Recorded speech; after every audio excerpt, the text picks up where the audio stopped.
عدالت کے وہی فیصلے قابل اعتبار ہوں گے، وہی فیصلے معتبر ہوں گے، وہی فیصلے قابل عمل ہوں گے جو آئین اور قانون کے مطابق ہوں گے۔ اگر کوئی قانون کے مطابق فیصلہ نہیں ہوگا تو عدالت بہتر جانتی ہے اس کا کیا ہوگا۔ اور کچھ بات کرتے ہیں ملکی معاملات کی، اور سب سے اہم معاملہ ظاہر ہے کہ کسی ملک میں اگر ہو اور وہ اعلیٰ عدلیہ کا ہے، کیونکہ اگر کسی عدالت کے فیصلے کا احترام نہ کیا جائے، اس کے اوپر عمل درآمد نہ کیا جائے، تو اس ملک میں آئین اور قانون کی بالادستی ناممکن ہے۔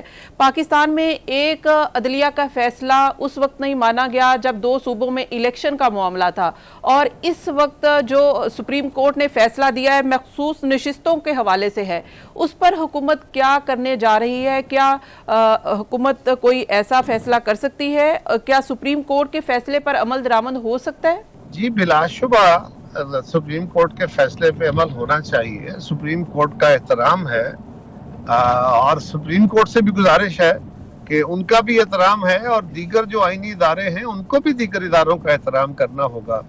اور سب سے بالادست ادارہ سپریم کورٹ نہیں ہے، پارلیمان ہے، جہاں سے آئین بنتا ہے، جہاں سے قانون بنتا ہے، جہاں سے ادارے تشکیل پاتے ہیں۔ ادارے بنانے اور بگاڑنے کا، اداروں کو ان کے اختیار بڑھانے اور کم کرنے کا یہ بھی اختیار پارلیمان کے پاس ہے، لہٰذا اس کا احترام پہلے نمبر پہ ضروری ہے۔ سپریم کورٹ کے فیصلے کے خلاف حکومت وقت نے ریویو فائل کیا ہوا ہے، جماعتوں نے ریویو فائل کیا ہوا ہے، شاید الیکشن کمیشن نے بھی کیا ہے، لہٰذا اس کو دیکھ لینا چاہیے۔ جج صاحبان کو بھی بہت جلدی میں نہیں ہونا چاہیے۔ کل بھی ایک معزز جج صاحب نے کسی سیمینار کے اندر خطاب کرتے ہوئے جو باتیں کہیں کہہ تو مناسب تھا، کیونکہ ججز کو اپنے فیصلوں سے بولنا چاہیے۔ فیصلوں کے اوپر کرٹک، اس کے اوپر نقد تو ہوگی، اس کی اچھائی برائی تو بیان ہوگی، لیکن جج صاحبان اگر اپنے فیصلوں کو اس طرح جا کے ڈیفینڈ کرنا اور اس طرح بولنا شروع کریں گے تو پھر ان کے خلاف بولنا شروع ہو جائے گی نا دنیا۔ یہ تو ہوتا ہے نا کہ میں آرگومنٹ کرتا ہوں، میرے خلاف بھی آرگومنٹ ہوتا ہے، تو پھر ان کے خلاف بھی آرگومنٹ ہوگا۔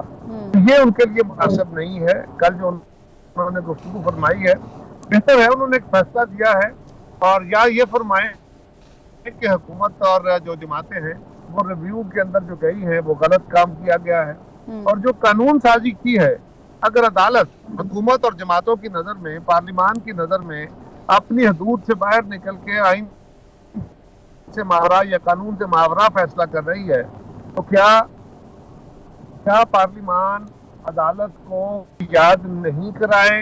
ان کا یہ موجود ہے اور پہلے سے موجود ہے، اس لیے کہ جو قانون بنایا گیا ہے وہ پہلے سے موجود ہے، اسی قانون کو ریئیکٹیٹ کیا گیا ہے۔ پھر یہ ایکٹ لانے کی کیا ضرورت تھی اگر قانون پہلے سے موجود تھا؟ تو اس سے تو صاف نیت نظر آتی ہے حکومت کی۔ میں بتاتا ہوں، جی دیکھیں نا، آپ حکومت کی نیت کے اوپر ججمنٹ نہ دے دیں۔ میں تو یہ کہہ رہا ہوں کہ حکومت کو جو فیصلہ پہلے سے موجود تھا، اس فیصلے کو یا اس قانون کو دوبارہ ریئٹریٹ کرنے کا طریقہ کار یا کیوں اختیار کیا گیا، اس لیے کہ عدالت کو ریمائنڈ کرایا جائے کہ اس سے پہلے قانون موجود ہے، اور عدالت ماورائے قانون فیصلے نہیں کر سکتی۔ عدالت کے وہی فیصلے قابل اعتبار ہوں گے، وہی فیصلے معتبر ہوں گے، وہی فیصلے قابل عمل ہوں گے جو آئین اور قانون کے مطابق ہوں گے۔ اگر کوئی قانون کے مطابق فیصلہ نہیں ہوگا تو عدالت بہتر جانتی ہے اس کا کیا ہوگا۔ اور اگر پارلیمان نے عدالت کو کوئی سینسور تو نہیں کر دیا نا، اس آلریڈی کا ایک بنے ہوئے قانون کو جس پہ عمل نہیں کیا گیا فیصلہ کرتے ہوئے، اس کو یاد کرایا ہے کہ جناب یہ قانون موجود ہے، اس کو دیکھ لیجئے، اور ریویو بھی فائل ہوا ہے، اور ریویو میں اس قانون کو سامنے رکھ لیجئے۔ جی، پہلے تو اقلیتوں کا دن آج منایا گیا، اور اقلیتوں کے حوالے سے بھی پاکستان پیپلز پارٹی کی بڑی جدوجہد ہے، اور اس حوالے سے آپ کیا کہیں کہ اقلیتوں کے حقوق کے حوالے سے پاکستان میں کیا کیا ہوا ہے اب تک اور کیا ہونا چاہیے؟ دیکھیے، پہلی بات تو یہ ہے کہ اقلیتیں پاکستان کی اتنے ہی شہری ہیں جتنے میں اور آپ، کسی دوسرے مذہب سے تعلق رکھنے والے، بلکہ آپ یوں کہا کیجیے اقلیت نہ کہیں, ہم ان کو غیر مسلم کہہ لیں, وہ ہماری غیر مسلم آبادی ہے, اور وہ پاکستان کے اتنے ہی وارث ہیں, اتنے ہی حقدار ہیں جتنے میں اور آپ ہیں. یہ بات کہنے کی حد تک تو ہم سب کہتے ہیں, لیکن عملاً ایسا ہے نہیں. پاکستان کے بانی علامہ جناب قائد اعظم نے اپنی جو ابتدائی تقریر تھی پاکستان کا آغاز کرتے ہوئے 11 اگست کو جو اسپیچ فرمائی تھی, اس میں تمام مذاہب کے ماننے والوں کو آزادی اظہار اور آزادی عبادت یا اپنی مذہب کے ساتھ وابستگی کی آزادی انہوں نے انشور کی تھی. یہ الگ بات کے بعد میں آنے والے اوقات میں ہمارے معاشرے کے اندر انتہا پسندی بڑی, فرقہ واریت بڑی. ہم نے انتہا پسندی کو ایک ریاستی ہتھیار کے طور پہ افغانستان میں بھی اور دیگر جگہوں پہ بھی استعمال کیا. اس کے نتیجے میں انٹالرنس بڑھ گئی.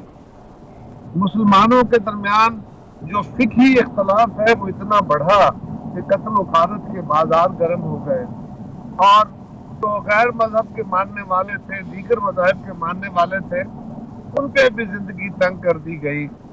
حالانکہ ہم تو یہ یقین رکھتے ہیں, ہمارے نبی صلی اللہ علیہ وسلم نے تمام مذاہب کے ماننے والوں کو عافیت دی تھی, اور رحمت للعالمین تھے. وہ مسلمانوں کے صرف کے لیے رحمت نہیں تھے, اور انہوں نے ہمیشہ تمام مذاہب کے ماننے والوں کے احترام کا حکم دیا ہے. ہم نے اگر تبلیغ کرنی ہے تو پرامن طریقے سے, عقل و منطق سے, اور یہاں کبھی کبھار کچھ جو ہمارے غیر مسلم بھائی ہیں, بہنیں ہیں, ان کی طرف سے بھی کوئی غیر ذمہ داری کا مظاہرہ کوئی جوان کر دیتا ہے. لیکن اگر ہم مقابلے میں دیکھیں تو مسلمانوں کی طرف سے اس طرح کی غیر ذمہ داریاں اس حد تک آگے بڑھی ہوئی ہے کہ ذرا سارا کسی کے منہ سے کوئی لفظ غلط نکلا تو اس کی جان گئی, اور سینکڑوں جانیں ہم لے چکے. یہ معاملہ ہمیں سمجھنا چاہیے کہ ریاست کا اختیار ہے. ریاست اپنے اندر بسنے والے تمام لوگوں کے مذہب کے, ان کے عقائد کے, ان کے مسائل کے, ان کی جان و مال کے تحفظ کی ذمہ دار ہے. اور ہمیں بھی سمجھنا چاہیے کہ ہمارا دین امن کا دین ہے, یہ طاقت کے زور پہ نہیں پھیلایا جا سکتا. نہ ہم دیگر اقوام کو یا دیگر مذاہب کے ماننے والوں کو طاقت سے منوا سکتے ہیں, اور نہ ہی طاقت ان پہ مسلط کی جا سکتی ہے. ہم اکثریت میں ہیں, ہمیں ان کے لیے برداشت کا ماحول پیدا کرنا ہے. رائٹ.